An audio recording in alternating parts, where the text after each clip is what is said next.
Bangungot. Sa isang tahimik na bayan sa Bulacan, nakatira si Lucio, isang call center agent, na nagtatrabaho sa isang kilalang kumpanya.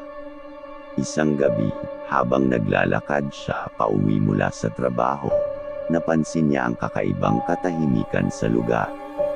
Maraming nakakalitaw na anino at tila ba may kakaibang presensya na bumabalot sa paligid. Lucio, bagamat takot, nagpasya na ituloy ang kanyang paglalakad. Ngunit habang nagtatagal, napagtanto niyang may anumang masamang nagmamasid sa kanya. Ang kalsadang madilim at puno ng mga sanga ay nagdadala ng mga bangungot na di makalimutan. Biglang napansin niya ang isang lalaking naglalakad ng mabilis patungo sa kanya. James, ako to, sigaw ng lalaki. Lucio ay napahinto at pinilit hanapin ang mukha ng lalaki sa madilim na lugar. Sino ka? Anong ginagawa mo dito? Tanong ni Lucio, may kaba sa kanyang tinig. Si Minito, James. Ako yung kaibigan mong nawawala, sabi ng lalaki na tila ba puno ng takot ang boses. Lucio ay nagulantang at napagtanto na siya'y napapadpad sa kakaibang mundo. Paano ka nandito? Akala ko'y nawawala ka na.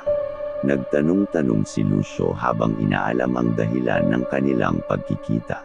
Habang nagkakamustahan, bigla na lamang umusbong ang isang kakaibang kitlat sa kalangitan, at ang buong paligid ay nagdilim.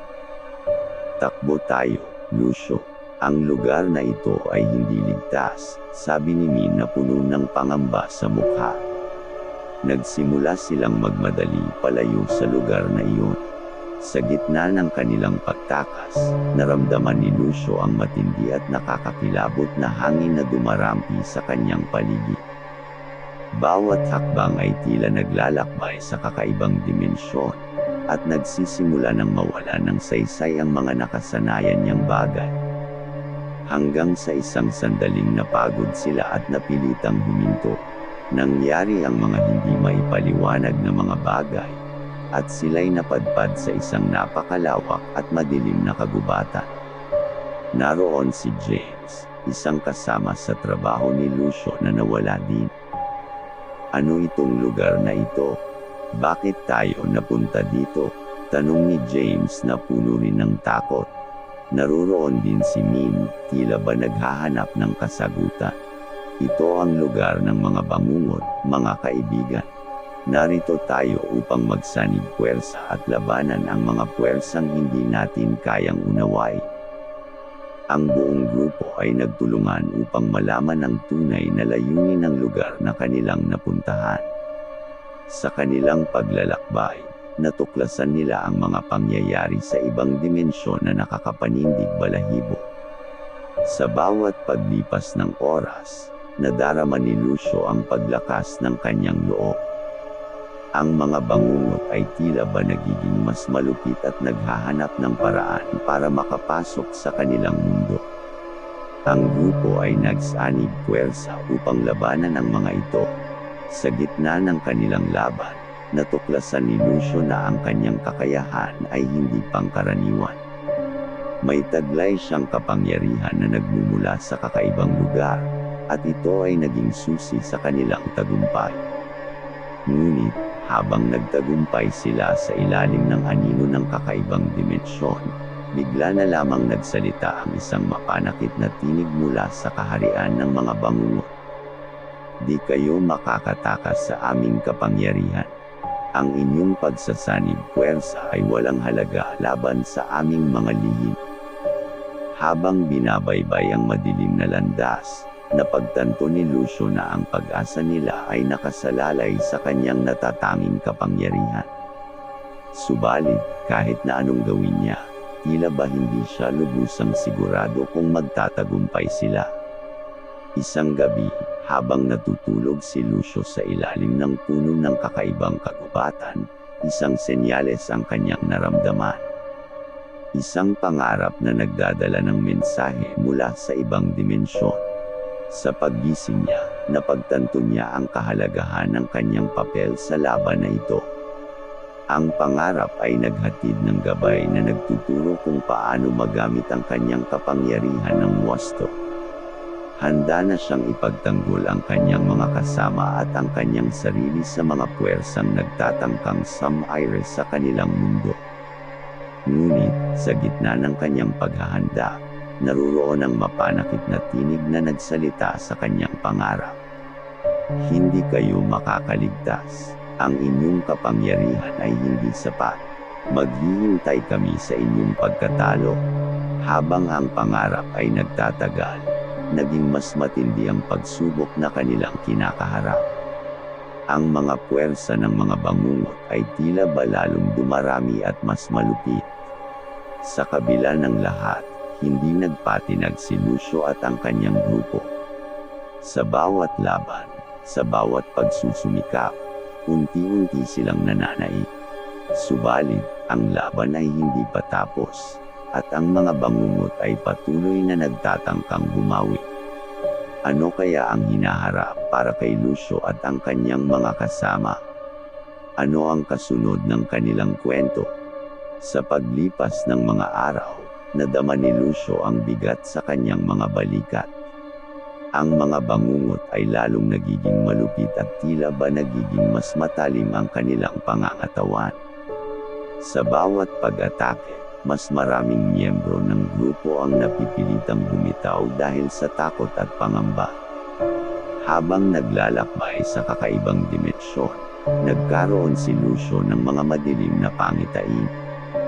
Siya ay nagigising sa gabi na pawang-paala ang kanyang pag-asa at hindi malaman ang totoo sa kanyang kapangyarihan.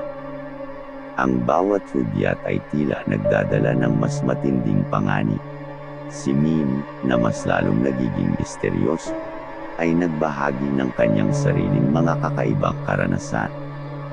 Alam mo, Lucio, sa likod ng mga ito, may mas malalim pang lihim na dapat nating malaman. Ang lahat ng ito ay nagsisimula sa isang sinaunang ritual na nagbukas ng pintuan patungo sa ibang mundo. Habang nagpapatuloy ang kwento, nagkaroon sila ng pag-asa na mayroong paraan upang talunin ang mga bangungot. Isang ancient artifact ang naglalaro ng mahalagang papel sa kanilang misyon. Ngunit, ang pagkuha rito ay hindi isang madaling gawain. Sa kanilang paglalakbay, natuklasan ni Lucio ang kanyang koneksyon sa artifact.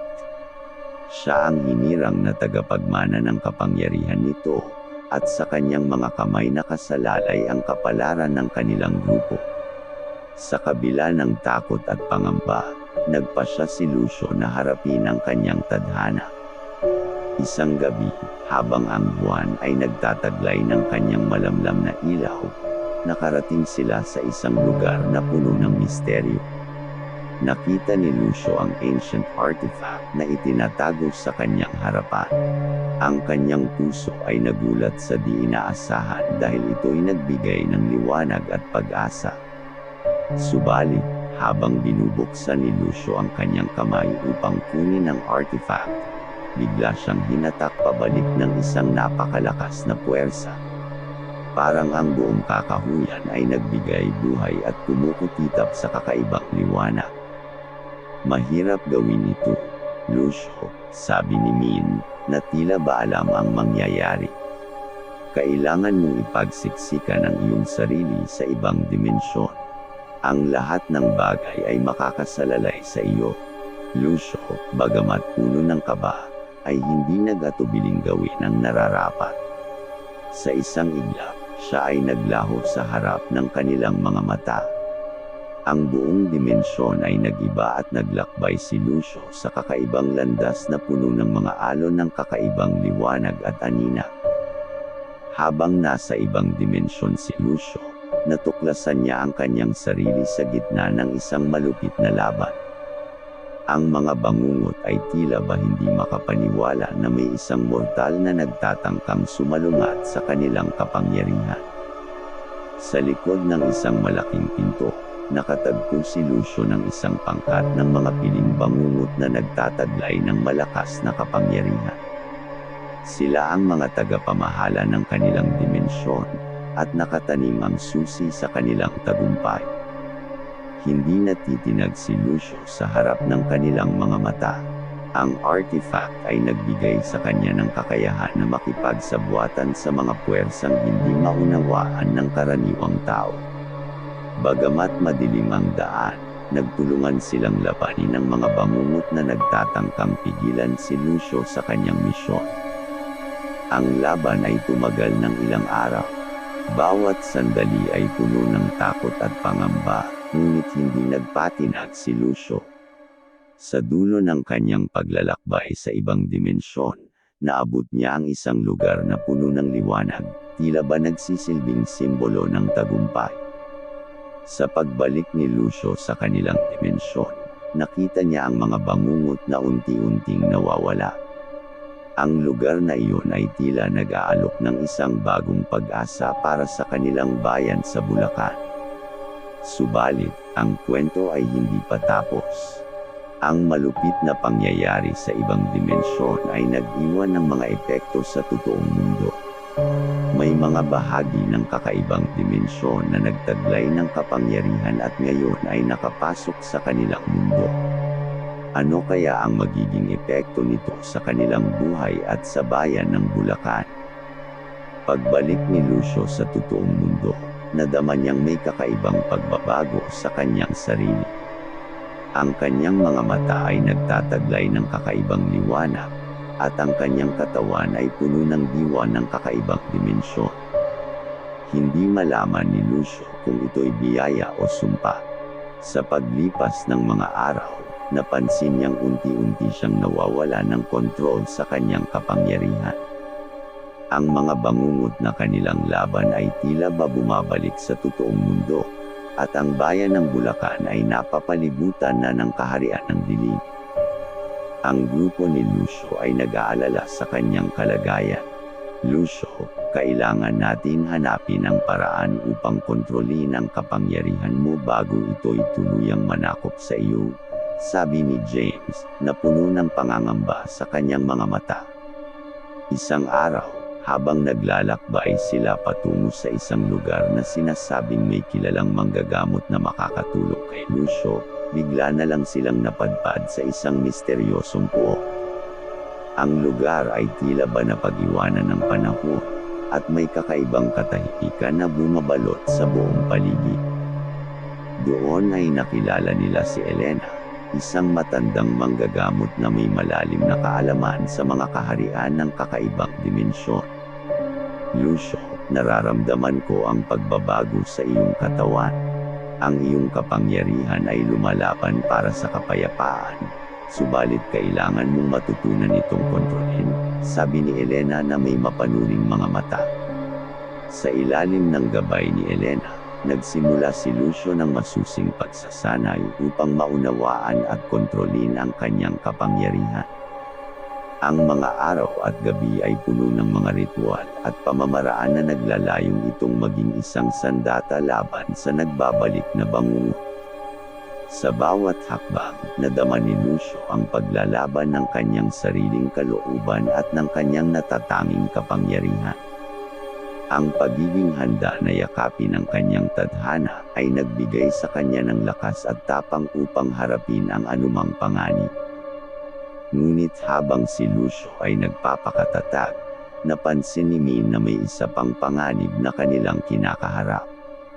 Ang kakaibang dimensyon na kanilang nilabanan ay tila ba nag-iwan ng mga paminsang pagbukas na maaaring magdala ng mas malalim pang kasamaan. May nararamdaman akong masamang puwersa na nagigising mula sa kaharian ng dilim, anang nakakakaba na boses ni Min.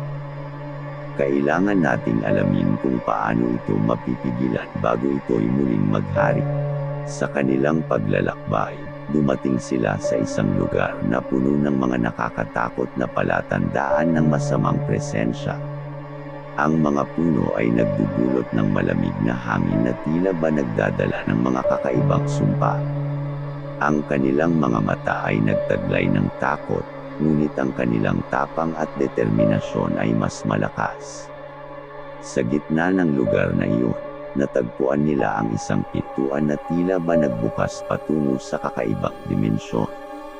Nakita ni Lucio ang kanyang sarili na tinatahak ang parehong landas na kanyang dinaanan noong una. Ang mga bangungot ay muling bumabalik, ngunit ngayon ay tila ba mas malupit at mas mabilis ang kanilang pag-atake. Tulad ng dati, nagsanib puwersa ang grupo upang labanan ang mga puwersang nag-uudyok sa kanilang katatakutan. Subalit, sa kabila ng kanilang tapang, napagtanto ni Lucio na ang sagot sa problemang ito ay hindi lamang nanggagaling sa kanyang sarili kundi maging sa pagkakaisa ng kanilang grupo. Habang ang grupo ni Lucio ay naglalakbay sa kakaibang dimensyon, napagtanto ni Mina ang pintuan na kanilang dinaanan ay isa lamang sa maraming daang-daang pintuan na nagbubukas sa iba't ibang bahagi ng kakaibang dimensyon. Ang puwersang sumanib kay Lucio ay tila ba nagbubukas ng mga landas patungo sa iba't ibang aspeto ng dilim na mas malalim pa sa kanilang iniakala. Kailangan nating hanapin ang mga iba't ibang pintuan na ito at siguruhin hindi muling magbukas patungo sa ating mundo, sabi ni Min ng may determinasyon. Sa bawat pinto na kanilang binuksan, nadarama nila ang kapangyarihan ng kaharian ng dilim na patuloy na nagigising at nagiging malakas. Ang kanilang paglalakbay ay puno ng mga pagsubok at kakaibang nilalang na nagsusumikap na pabagsakin ang grupo.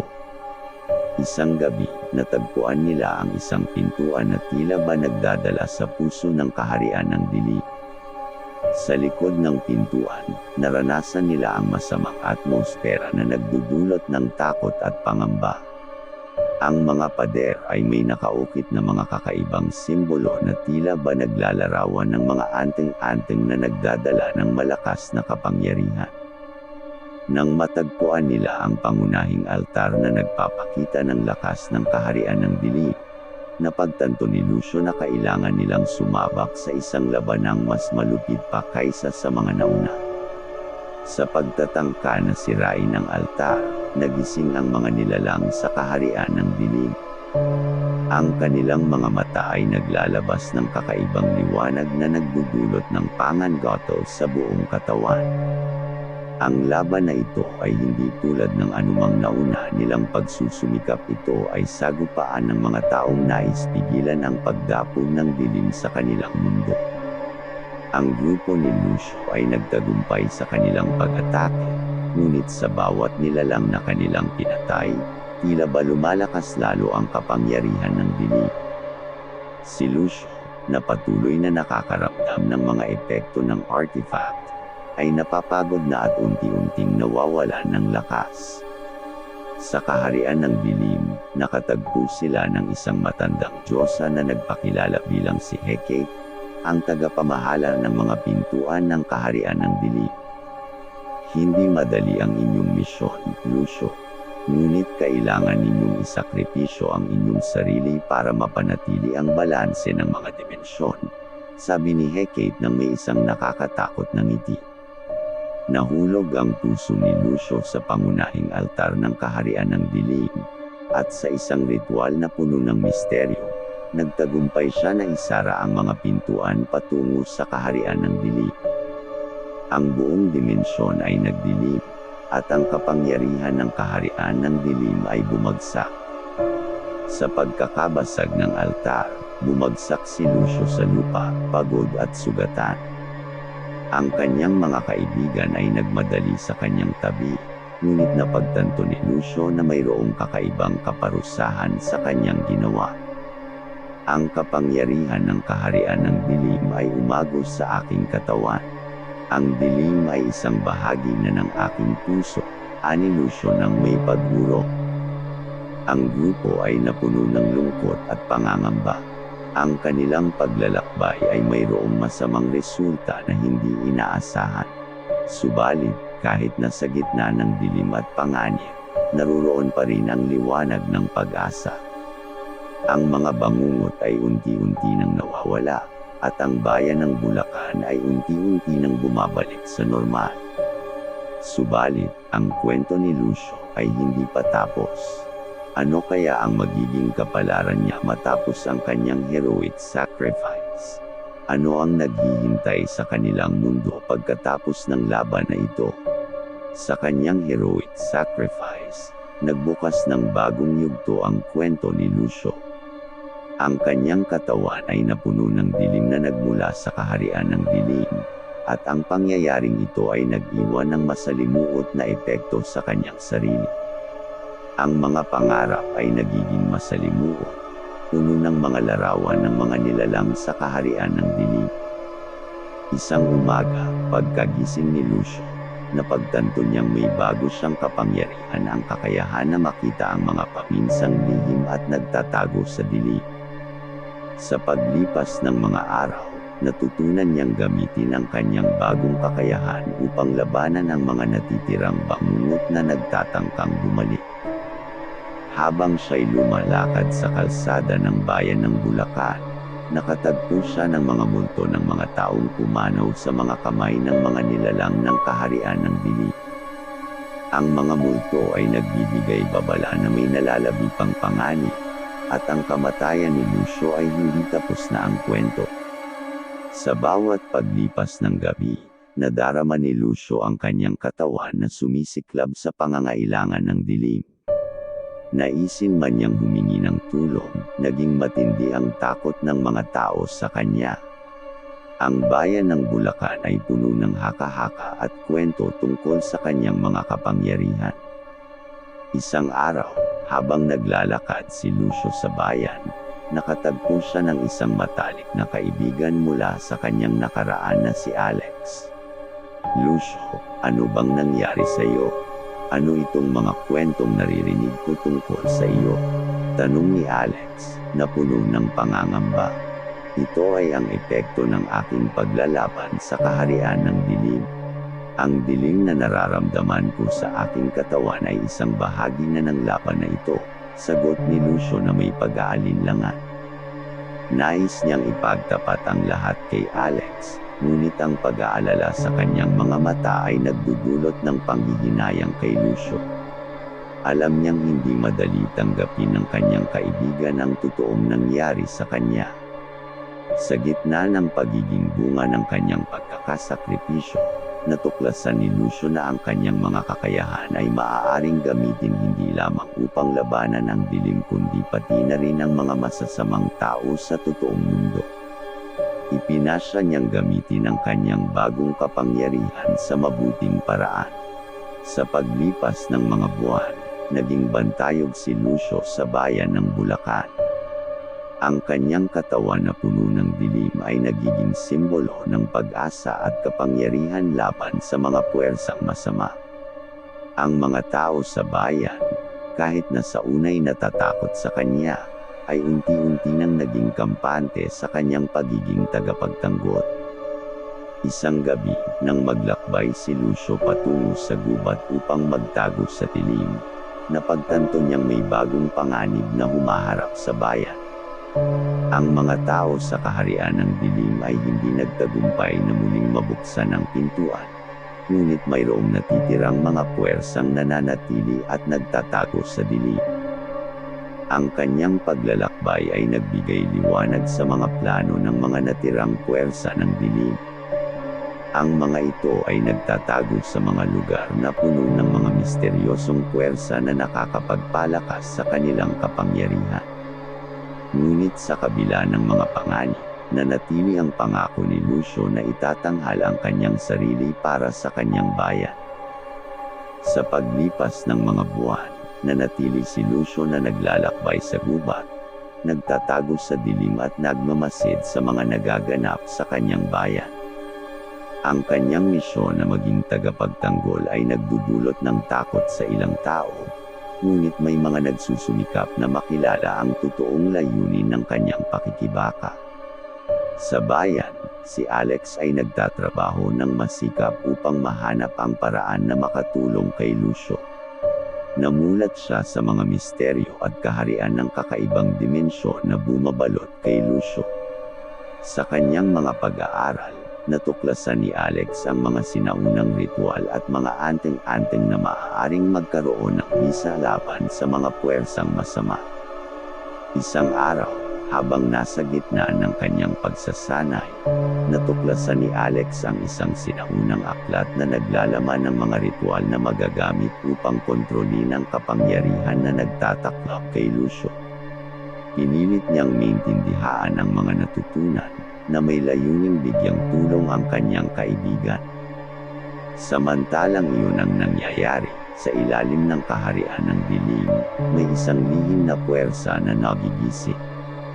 Isang makapangyarihang nilalang na nagtatago sa dilim ang nagtatanong sa sarili kung paano niya iligtas ang sariling dimensyon mula sa pagbagsak.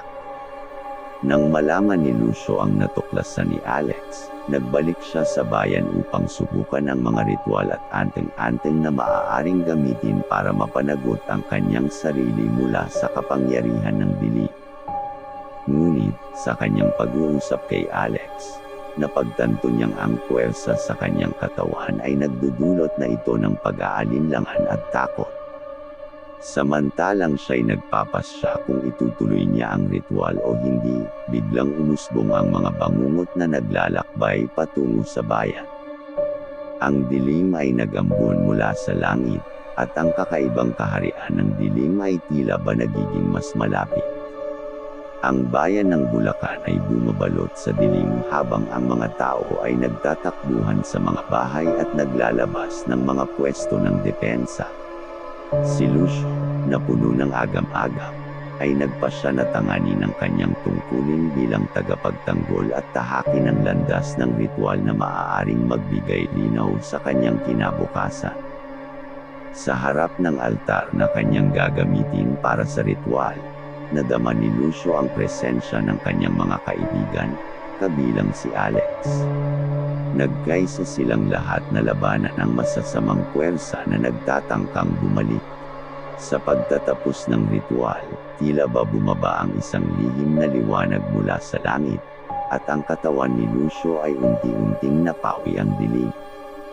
Ang mga bangungot ay nawalan ng lakas, at ang bayan ay bumalik sa katahimikan. Subalit, sa gitna ng tagumpay, napagtanto ni Lucio na may mas malalim pa siyang laban na kakaharapin. Ang lihim na puwersa na nagigising sa ilalim ng kaharian ng dilim ay tila ba nagiging mas malakas, at ang kanyang sarili ay patuloy na bumabalot sa kakaibang kapangyarihan. Sa gitna ng katahimikan pagkatapos ng tagumpay ng ritual, nadama ni Lucio ang kakaibang init at lakas na bumabalot sa kanyang katawan. Ang ritual ay tila ba nagbigay sa kanya ng mas malalim pang kapangyarihan, ngunit kasabay nito ay ang pag-usbong ng isang masalimuot na kaganapan. Ang langit ay nagdilim, at isang matindi at malakas na hangin ang biglang humugupit sa buong bayan. Ang mga pader ng mga bahay ay yumuyugyug at ang mga puno ay tila ba nag-aalitap-tap sa kakaibang enerhiya. Ang mga tao ay napuno ng takot, at ang pananampalataya sa ritual ay unti-unting napapalitan ng pangamba. Sa harap ng altar, naramdaman ni Lucio ang pagbabago sa kanyang sarili.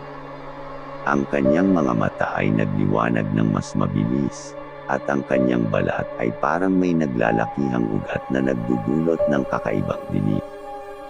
Ang ritual ay tila ba nagkaroon ng hindi inaasahang epekto sa kanya. Habang nakatitig ang mga tao, isang malakas na ugong ang bumalat sa paligid.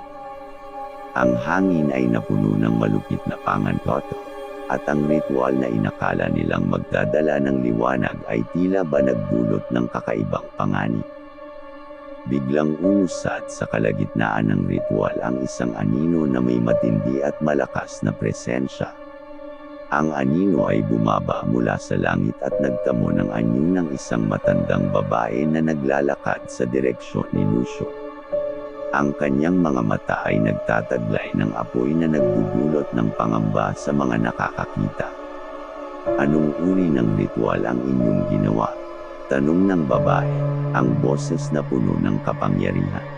Si Lucio ay nag-aalinlangan ngunit sinagot ng tapang, ang ritual na ito ay para sa kapayapaan at pagsasantabi ng dilim. Ngunit hindi ko inaasahan ang pagbabalik ng mas malakas na puwersa. Ang babae ay ngumiti ng may pagkalito at sinabi, ang ritual na ito ay hindi lamang pampatibay ng kapayapaan, kundi pampatibay din ng kapangyarihan ng dilim. Hindi mo matatanggal ang dilim sa puso ng isang tao kung hindi ito nais nito. Nag-ambon ang mga unang patak ng ulan na tila ba may kapangyarihan sa bawat patak. Ang ritual ay hindi lamang nagkaroon ng kakaibang epekto kay Lucio, kundi nagbigay buhay din sa puwersa ng dilim na unti-unti niyang nailalabas. Sa gitna ng dilim at malakas na ulan, napagtanto ni Lucio na may kanyang sariling laban na kailangang harapin. Ang mga tao sa bayan ay nagpasya na itakas ang kanilang mga sarili. Ngunit Lucio ay nananatili sa harap ng babae na siyang nagdadala ng dilim. Dapat kang umalis, Lucio. Hindi mo kayang talunin ang dilim kung hindi ito mismo ang naisin mong labanan, sabi ng babae, ngunit sa kanyang mga mata ay nararamdaman ang pagkaalarma. Ipinili kong maging tagapagtanggol, at hindi ako magpapatalo sa dilim, sagot ni Lucio na may tapang. Sa dilim at ulan, nagsimula ang paglalaban ni Lucio. Ang mga puwersa ng dilim ay bumabalot sa kanyang katawan at sumanib sa kanyang mga galami. Ang dilim ay tila ba nagiging kasangkapan na siyang nagbibigay sa kanya ng kaharian at kapangyarihan. Sa bawat galaw ni Lucio, lumalakas ang ulan at kumakapal ang dilim sa paligid. Ang ritual na inaakala nilang makakapagtagumpay ay nagiging sanhi ng mas malalim at mas malakas na kapangyarihan ng dilim. Sa gitna ng naglalakas ang ulan at dilim, nagtagumpay si Lucio na maipamuka sa babae na ang kanyang hangarin ay tapat at wagas. Ang dilim ay kanyang nasesagap at naiintindihan, ngunit hindi ito nagsilbing hadlang sa kanyang pagiging tagapagtanggol ng bayan. Ang babae, na unti-unting nawawala ng kapangyarihan sa harap ng matinding paglaban ni Lucio, ay nagtago sa kanyang totoong anyo bilang isang nilalang ng kaharian ng dilim.